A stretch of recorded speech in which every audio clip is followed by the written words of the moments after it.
Nos encontramos en el Centro de Extensión de la Pontificia Universidad Católica de Valparaíso.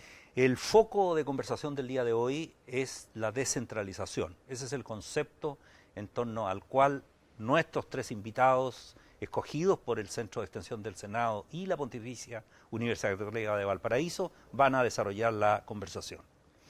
Se encuentra también con nosotros don Manuel Tovar. Manuel es, y voy a mencionar primero lo que más le gusta a él, es presidente del Centro de Estudios de la Región de Valparaíso. Así es. Es autor de obras relacionadas con la administración regional y fue fundador y presidente de la Asociación Nacional de Consejeros de Gobiernos Regionales de Chile. Muchas gracias por Sus invitarme. estudios universitarios son también en la Universidad Católica de Valparaíso, aunque principalmente en Lovaina, por lo que yo recuerdo. Así que mi primera pregunta es extremadamente sencilla, porque de las cosas simples podemos hablar hoy día para hablar del tema. Yo quisiera que ustedes brevemente, desde el corazón mismo de ustedes, dijeran qué es aquello que les motiva para poder hablar de lo que vamos a hablar hoy día. Yo visité en algún momento determinado, en el año 85, ya saliendo de mi presidencia de Federación de Estudiantes de la Universidad Católica en el tiempo de la dictadura militar, y entrando en la idea de partir a Lovaina a seguir mis estudios, visité a Carlos Unegu, gran amigo, digamos, de toda la vida. Y Carlos tiene una biblioteca, le contaba yo a Verena, y en esa biblioteca encontré un libro yo de Sergio Molina. Y entonces Sergio Molina tiene un libro que escribe respecto del movimiento estudiantil de la época, porque él fue presidente de la Federación de Estudiantes de la Chile. Y entonces le dije yo a Carlos, habían otros dirigentes estudiantiles también ahí, de la Confesh, y entonces le consulté a Carlos, oye Carlos, le dije yo, mira, Sergio Molina escribió este libro sobre el movimiento estudiantil. ¿No te parece que yo debería escribir un libro sobre el movimiento estudiantil? Tanta experiencia que tuvimos nosotros en ese tiempo, oye. Entonces Carlos me dijo, y esta fue la frase que nunca se me olvidó, me dijo, claro, pues Manuel, me dijo, por supuesto, esta es la experiencia que puede ser la más importante de tu vida. Y entonces yo quedé mudo porque entendí perfectamente, se me vino a la cabeza al tiro, digamos, lo de Fukuyama, del fin de la historia. O sea, no habría más historia importante en mi vida que esa. Y la verdad, digamos, es que nosotros los que vivimos esa historia, esa generación, fue una historia que la asumimos con mucha pasión. Realmente hubo muchos valores ahí y la verdad es que no podíamos entender qué otra cosa nos podría mover o movilizar con esa pasión. Y entonces fui a Lovaina con esa idea, con ese tema de que qué es lo que iba a hacer en el futuro. Bueno, esa reflexión en Lovaina me llevó, digamos, cierto, a estudiar, digamos, un poco lo que había hecho Frei Montalva en el tiempo de su gobierno y a entender, digamos, que uno de los aspectos del gobierno de Frei Montalva, entre paréntesis, en su discurso, digamos, el 64 lo revela con gran claridad, es el tema regional. Y la creación de la ODEPLAN y todo eso que vino a contribuir a que el país tuviera una mirada desde la perspectiva regional. Y entonces en Lovaina tuve varios profesores que eran belgas y belgas que estaban en la onda de la descentralización. ¿Ah? Y bueno, distintos elementos que se juntaban me llevó, digamos, a la conclusión de que el aporte que yo tenía que hacer al volver a Chile era el tema de aportar y contribuir en la profundización de la democracia a través de este tema de la descentralización, conociendo nuestro país centralista. Entonces. Y la verdad es que, ¿no es cierto?, al llegar a Chile, el 93, se produjo el tema de la elección de los consejeros regionales y yo dije, este es mi rol, digamos, y aquí estoy. Y Gracias, Manuel. Y ahí seguí, digamos, y esa ha sido mi pasión. Entonces, cuéntenos ahora, en forma muy precisa, como ahora parece gustarnos a todos que se respondan las cosas, con ejemplos concretos de las bondades de la descentralización.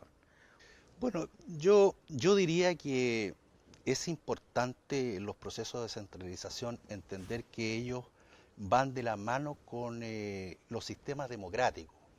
Yo creo que nosotros no podemos entender el tema de la democracia solamente a nivel nacional, sino que también la tenemos que vivir y desarrollar y cultivar en los ámbitos locales y regionales. La idea que la representatividad, que el diálogo, la discusión entre los distintos actores que desarrollan sus funciones en el territorio realmente tenga lugar, tenga un espacio propio, tenga una voz.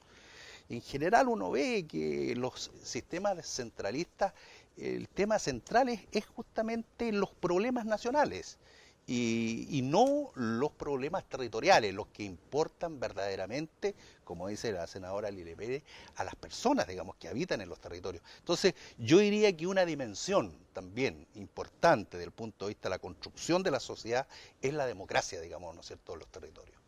Cuando hablamos de centralización, siempre culpamos a Santiago, como que si solo Santiago fuese centralizador. ¿Existe la centralización en las regiones de Chile también, respecto de los que están fuera del centro mismo? Es importante atender en el tema del centralismo regional de qué recursos estamos hablando. Yo comprendo el centralismo regional, senadora Lili Pérez, de los recursos sectoriales, porque cuando usted haga un análisis del FNDR y haga un análisis per cápita del FNDR, se va a dar cuenta de que los territorios, digamos, de la periferia del centro regional no están minusválidos frente, digamos, ¿cierto?, porcentualmente frente al centro de la región. ¿Por qué razón? Porque usted lo sabe, pues, senadora, los consejeros regionales de sus provincias pelean pero con dientes y mueles de los recursos, lo que no pasa con los sectores. Ustedes hicieron en varias menciones, y yo le pediría a cada uno de ustedes que muy brevemente elabore sobre la idea del capital humano, o de las fuerzas creativas, o de las competencias locales, llamémoslas. ¿Cómo las ven ustedes? Yo creo que el capital humano es un recurso estratégico para las regiones, para el desarrollo de las regiones. Pienso que las universidades regionales tienen un rol fundamental en el desarrollo de las regiones. Y dicho eso, creo que es importante que reflexionemos cuáles han sido los limitantes de los procesos de innovación y los sistemas de innovación a nivel territorial. Y yo creo, digamos, la experiencia con que yo cuento, es que en definitiva hay un problema de una cultura que nos falta en la innovación, en primer lugar. Y en segundo lugar, nosotros hemos creado una cultura política que no favorece la creatividad. Fíjate que la institucionalidad del país, los que crean son los órganos unipersonales. El presidente de la República, el intendente que propone, el alcalde. Los colegios, ¿no es cierto?, no proponen. Oye, los senadores y los diputados tienen que pelear, digamos, para hacer, digamos, legislación y sus mociones. Entonces, en la sociedad chilena se ha ido articulando un sistema institucional que taponea la creación. Esa es una opinión que yo tengo y que me hace mucha fuerza para decir, digamos, que nosotros tenemos que descubrir las fórmulas para destrabar, digamos, esta situación y crear una cultura de la innovación en nuestros territorios, porque nuestros territorios requieren, digamos, de gente creativa.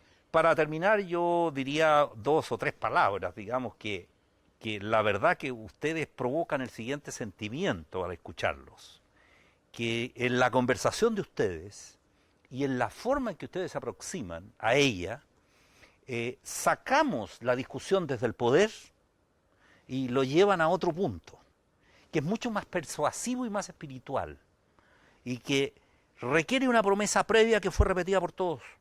Estamos hablando de un país unitario e integrado. Ahora hablamos de descentralización. Y eso podría ser válido y hacerse una analogía para otras áreas del pensamiento nacional que no se me ocurren en este momento. Pero podríamos inventar 10. Entonces, y además, tal vez este sea un tema de conversación en que, desprovisto de esa carga, puede ser una de las grandes conversaciones nacionales que generen en nosotros unidad del espíritu para construir este país. Acuerdos. Acuerdos. Esa cosa tan humana y que a veces despreciamos y que finalmente volveremos a ella después de demasiado tiempo. Muchas gracias. Buenas noches.